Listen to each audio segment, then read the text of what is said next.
The Oklahoma Bureau of Narcotics has seized 22,000 plants and almost 650 pounds of processed marijuana after executing a search warrant at a farm in Oilton. News Channel 8's Christina Santiago joins us now live from the area with more. Christina. Brenna, when we drove to the location of the farm, it is right next to the sign behind me, which says, "Welcome to Oilton." Such a discreet spot where no one would guess that such a massive operation was underway. One that was cultivating about over $60 million in street value of marijuana. We spoke to the public information officer of the Oklahoma Bureau of Narcotics to understand how this operation came to exist.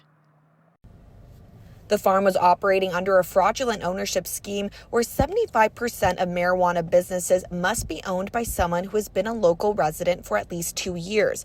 As far as the person being arrested, this is a local person who claimed and admitted that they don't really know anything about the business. They just collect money once a month to claim ownership. That person is Stephen Bradley Hewitt. He was booked this morning at 11:34 a.m. on multiple charges: manufacture of controlled dangerous substance, trafficking controlled dangerous substance, and furnishing false information in an application required to be filed under the Controlled Dangerous Substance Act. Hewitt will have a bond hearing tomorrow.